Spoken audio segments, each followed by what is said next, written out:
नमस्कार मित्रों, सत्य की विजय में आपका स्वागत है। मैं हूं विजय त्रिवेदी। दिल्ली में बड़ा राजनीतिक तूफान आया हुआ है। बहुत सारी जगहों पर चाय के प्यालों में तूफान चल रहा है। चाय के प्यालों पर बैठकें हो रही हैं, मीटिंग्स हो रही हैं, चर्चाएं हो रही हैं, गॉसिप्स हो रही हैं, अंदेशे लगाए जा रहे हैं, आशंकाएं लगाई जा रही हैं, संभावनाएं देखी जा रही हैं। ये सारी बातें चल रही हैं लगातार। खासतौर से उपराष्ट्रपति जगदीप धनखड़ साहब के इस्तीफे के बाद से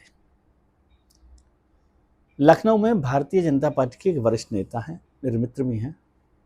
उन्होंने मुझे फ़ोन करके कहा कि विजय भाई, इसका मतलब आप समझते हैं क्या है? मैंने कहा नहीं, आप समझाइए। धनखड़ साहब से कोई नाराज़गी हुई? बोले धनखड़ साहब को छोड़िए, वो तो चले गए, आगे की बात कीजिए। मैंने कहा आगे क्या? आप नाम बता रहे हैं कि कौन उपराष्ट्रपति बनने वाला है? बोले ये किसको पता है? जो बनने वाला है उसको पता है? नहीं। तो फिर आप बेवजह का सवाल क्यों कर रहे हैं? तो मैंने कहा फिर क्या है? बोले ये जो पूरी एक्सरसाइज है, उसने एक मैसेज साफ कर दिया है, एक संदेश साफ कर दिया है सबको, सरकार में बैठे लोगों को, भारतीय जनता पार्टी के संगठन में बैठे लोगों को। वैसे तो ये मैसेज पहले से है, लेकिन अब इस उदाहरण से, इस घटनाक्रम से ये साफ हो गया है कि एक ही ब्रह्म है, एक ही सुप्रीम है। लाइमलाइट है तो सिर्फ एक के लिए है, फैसला है तो सिर्फ एक को करना है, कोई बात कहनी है तो सिर्फ एक को कहनी है, कोई क्रेडिट लेना है या क्रेडिट दिया जाना है तो सिर्फ एक को दिया जाना है। धनखड़ साहब मोटे तौर पर क्या कोशिश कर रहे थे? धनखड़ साहब संवैधानिक पद पर बैठे हुए हैं, प्रोटोकॉल में नंबर 2 हैं, इसमें कोई परेशानी नहीं। लेकिन किसी भी लोकतांत्रिक देश में, और खास तौर से हिंदुस्तान जैसे डेमोक्रेटिक कंट्री में, पॉलिटिकल सुप्रीमेसी जो होती है, पॉलिटिकल सुप्रीम जो है वही सुप्रीम है। इसमें कभी किसी को कोई कंफ्यूजन नहीं होना चाहिए। और शायद धनखड़ साहब को ये वहम हो गया था कि वो उपराष्ट्रपति हैं, प्रधानमंत्री से ऊपर आते हैं प्रोटोकॉल में नंबर 2 है राष्ट्रपति के बाद, तो वो अपने हिसाब से देख सकते हैं। जस्टिस वर्मा वाले केस में भी क्या हुआ? इम्पीचमेंट का केस था। सरकार तो इम्पीचमेंट केस लेकर आई रही थी, इम्पीचमेंट का मोशन लेकर ही आ रही थी लोकसभा में, 145 लोगों ने साइन भी कर दिए थे।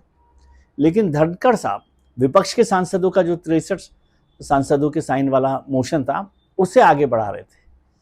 परेशानी वो नहीं थी, परेशानी तो थी ये कि विपक्ष के सांसदों का क्यों बढ़ा रहे। इस तरह से वो सरकार के उस क्रेडिट को लेना चाह रहे थे कि जो सरकार करप्शन के खिलाफ ये इम्पीचमेंट मोशन लाके रखना चाहती थी कि ये सरकार कोई भी हो उसको नहीं बख्शती, उसके खिलाफ कार्रवाई करती यदि भ्रष्टाचार का मामला हो।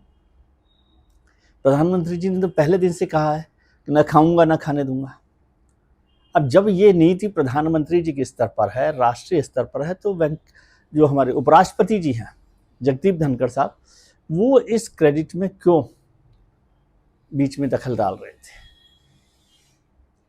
और कई बार हुआ उन्होंने, एक बार जो किया शिवराज जी के साथ कि वो कृषि मंत्री जी थे, एक कार्यक्रम में बैठे हुए थे, किसानों के कार्यक्रम में, और जगदीप धनखड़ साहब ने जिस तरह से बोला कि ये सरकार कुछ नहीं कर रही किसानों के लिए, तो ये तो बर्दाश्त नहीं हो सकता। इस तरह से तो काम नहीं चल सकता। फिर जो सुप्रीम कोर्ट के साथ या जुडिशरी के साथ जो कन्फ्रंटेशन हुआ, उसमें भी उन्होंने कहा कि संसद सुप्रीम है, जुडिशरी नहीं है, संविधान नहीं है, संसद की सर्वोच्चता ही सब कुछ है।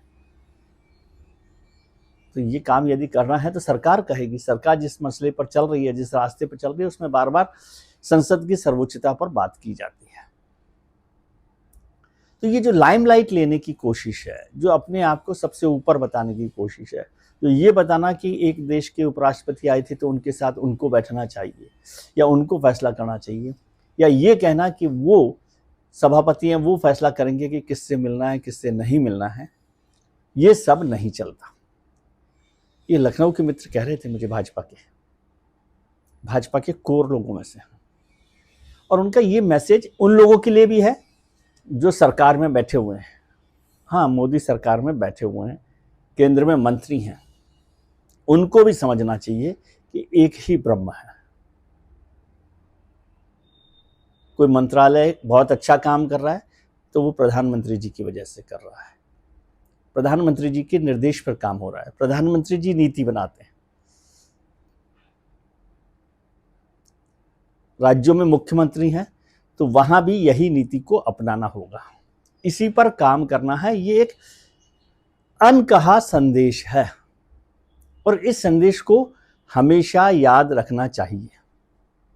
ये उनकी राय थी।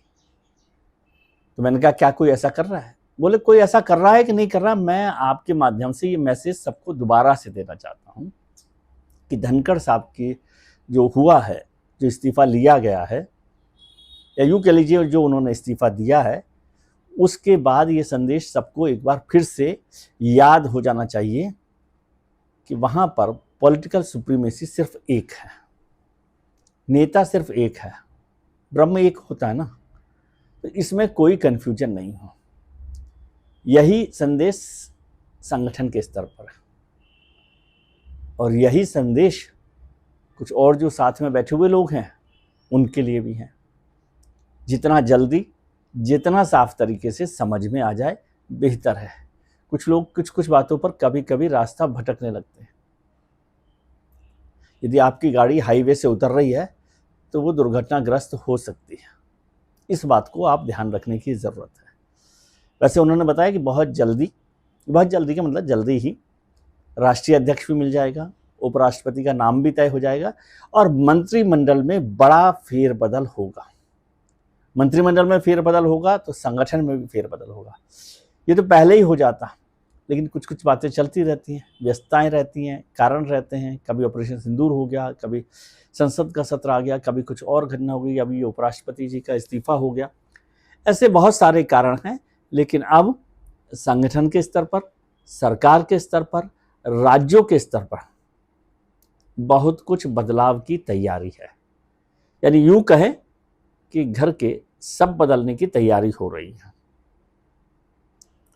तो उन्होंने कहा कि मैं आपके माध्यम से अपने मित्रों को ये मैसेज देना चाहता हूं कि जितनी जल्दी ये मैसेज धनखड़ साहब के इस्तीफे का, उसके जो मायने हैं, उसकी जो लेयर विद इन लेयर्स है, उसको समझ लेंगे तो आप स्वस्थ रहेंगे, मस्त रहेंगे और आपका काम चलता रहेगा। अभी बहुत सारी चीज़ें होने वाली हैं, बहुत जल्दी बदलाव होने वाले हैं। तो ये जैसे कई बार उन्होंने कहा, हाँ एक उदाहरण उन्होंने दिया कि जैसे आप कभी पहाड़ पर गए हैं तो पहाड़ पर चेतावनी होती है जब आप ड्राइव कर रहे होते हैं कि आगे खतरनाक मोड़ है, ध्यान से गाड़ी चलाएं। और दूसरा, यदि आप पहाड़ पर नहीं गए हैं तो किसी राज्य की जो DTC जो बस होती है, स्टेट की बस होती है, उनमें सफ़र किया है, उनमें लिखा होता है कि यात्री अपनी सुरक्षा का स्वयं जिम्मेदार है। दोनों बातों को याद रखिए, यात्री अपनी सुरक्षा का स्वयं जिम्मेदार है और आगे खतरनाक मोड़ है, ध्यान से गाड़ी चलाएं। ये दोनों मूल मंत्र हैं आज की तारीख में भारतीय जनता पार्टी में। आपकी सुनवाई अगर नहीं हो रही है तो भी धैर्य रखिए। धैर्य जो है वो बहुत आगे काम देता है। पेशेंस। धनखड़ साहब के साथ भी शायद ये परेशानी हुई, ऐसा उनका कहना कि धनखड़ साहब धैर्य नहीं रख पाए। धैर्य भी रखना चाहिए और स्थिति को भी समझना चाहिए। उन्होंने एक बात और याद दिला दी। अब मैंने कहा इस बात का कोई मायने नहीं है, अब तो बात पुरानी हो गई, लेकिन उनका उनके चलते चलते मैं आपको बता देता हूँ। संसद का नया भवन बना था। संसद के मुखिया कौन होते हैं? राष्ट्रपति।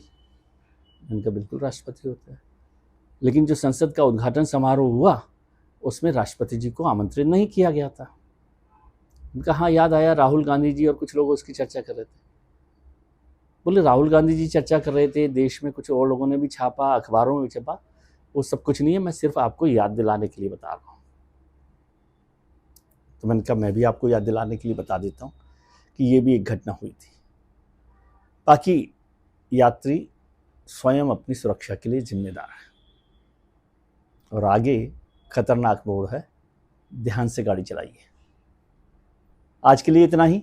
आप अपना ख्याल रखिए और उनका ख्याल रखिए जो आपका ख्याल रखते हैं।